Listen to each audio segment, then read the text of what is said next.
여러분의 구독은 영상을 제작하는 데 큰 힘이 됩니다.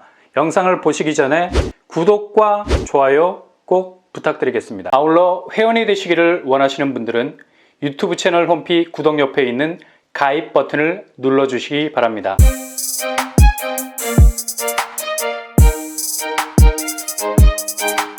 안녕하세요. 뻔뻔한 복덕방입니다. 도심 공공주택 복합사업.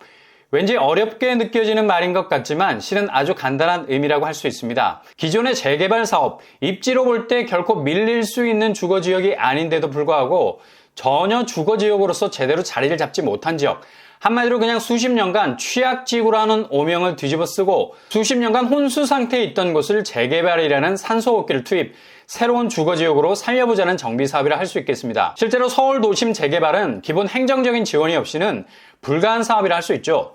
아무리 지역 주민의 필요가 있다 해도 그걸 관철시킬 만한 시스템이 없이는 사업이 절대로 앞으로 나가질 못합니다. 그래서 민간에서 진행되는 재개발 사업은 기본 10년을 먹고 들어가는 사업이라 할 수 있죠.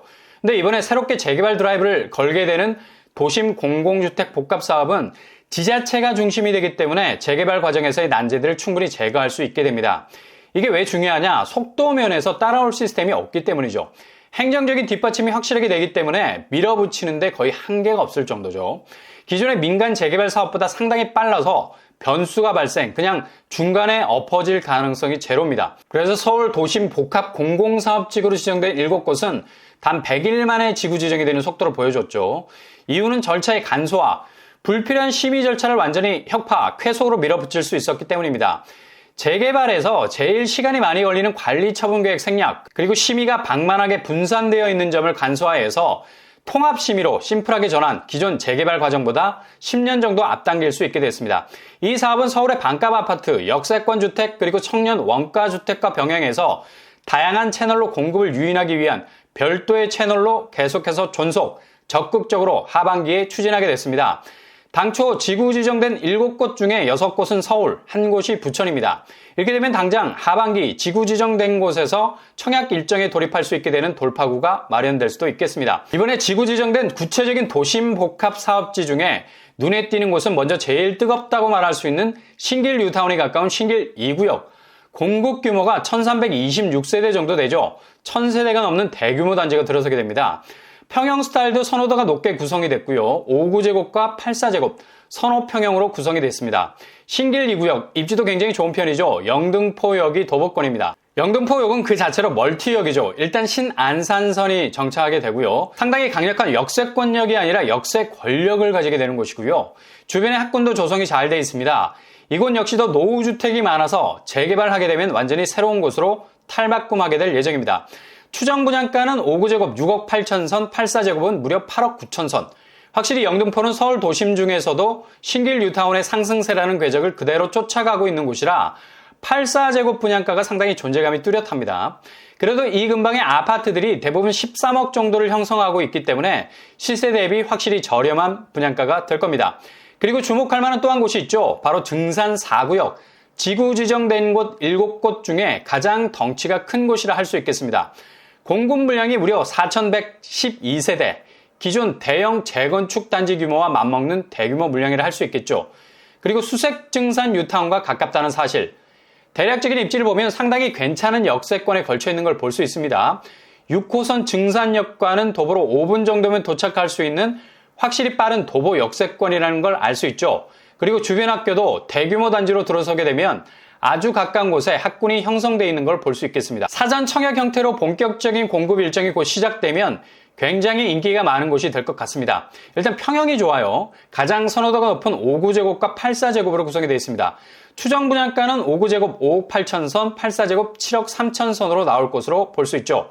주변 시세가 13억 정도 형성이 되어 있는데 시세 대비 5억 정도가 저렴해 보입니다. 아마 도심 공공복합사업에서 나온 아파트를 잡으셔도 요지에 있는 아파트라면 상당한 내 집으로서의 잠재성도 두드러질 듯합니다. 아무리 분양가 상한제가 적용이 돼도 조합에선 올라간 택지비 대비 분양가를 산정하기를 오매불망 원하기 때문에 분양가 상승폭은 4% 정도라고 하지만 실제 체감되는 분양가는 분명 달라질 수 있을 겁니다. 그래서 공공주도, 도심 공공복합사업 같은 재개발 아파트를 중심으로 보신다면 서울에서 나오는 아파트지만 그래도 가성비가 괜찮은 아파트를 잡을 수 있다는 거죠. 증산 4구역 추정 분양가에서도 알 수 있듯이 나름 그래도 합리적인 분양가로 나올 가능성 높다는 얘기입니다. 현재 증산 4구역은 90%가 노후주택입니다. 주거 환경이 그리 좋지 않은 곳이죠. 여길 그냥 밀어서 새로운 주거단지로 탈바꿈 시킨다는 얘기죠. 그리고 주목할 만한 또 한 곳이 있죠. 바로 쌍문역 서측 지구입니다. 이곳 역시도 상당히 좋은 교통 환경을 가지고 있는데요. 4호선 쌍문역이 도보로 5분 정도면 충분히 닿을 수 있는 거리에 위치해 있죠. 그야말로 빠른 도보권 아파트, 1000세대 이상이 들어서게 되면 이곳 역시도 상당히 경쟁력 있는 단지가 될 듯합니다. 1088세대 공급 물량을 가지고 있고요. 추정 분양가는 5구제곱 5억 5천선, 84제곱 7억 2천선으로 나오게 될 겁니다. 주변 아파트가 11억 정도 시세를 형성하고 있습니다. 확실히 시세 대비 4, 5억 정도 저렴하고요. 도심복합사업 아파트가 광범위하게 홍보가 안 돼 있고 청약자들이 익숙하지 않기 때문에 서울에서 시세 대비 60% 정도로 나오는 분양단지라도 그냥 놓칠 수 있는 단지가 될 수도 있습니다. 그래서 서울에서 내 집 마련이 목표시라면 꼭 이런 틈새 단지는 짓고 넘어가셔야 된다는 얘기죠. 빠르면 2022년에 늦어도 2023년 상반기에 사전 청약 형태로 당첨자를 선정하니 놓치지 말고 지원하실 수 있길 바랍니다. 이런 식으로 2022년 공급은 하반기부터 부동산 공급에 역점을 두고 있기 때문에 아주 다양한 경로를 통해서 물량들이 쏟아질 전망입니다. 그러니 너무 조바심 가지지 마시고 고금리 시대라고들 하지만 그래도 내 집을 가지려는 분들에겐 정책은 여전히 호의적입니다. 이걸 잘 활용해야죠.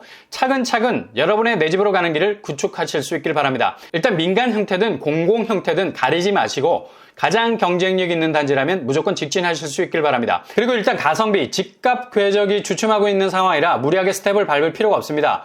무조건 가성비를 따져서 1원이라도 저렴하게 들어가되 이후 부동산 조정기가 와도 휘청거리지 않을 수 있는 곳으로 타겟을 정하시면 좋은 결과가 있을 듯 합니다.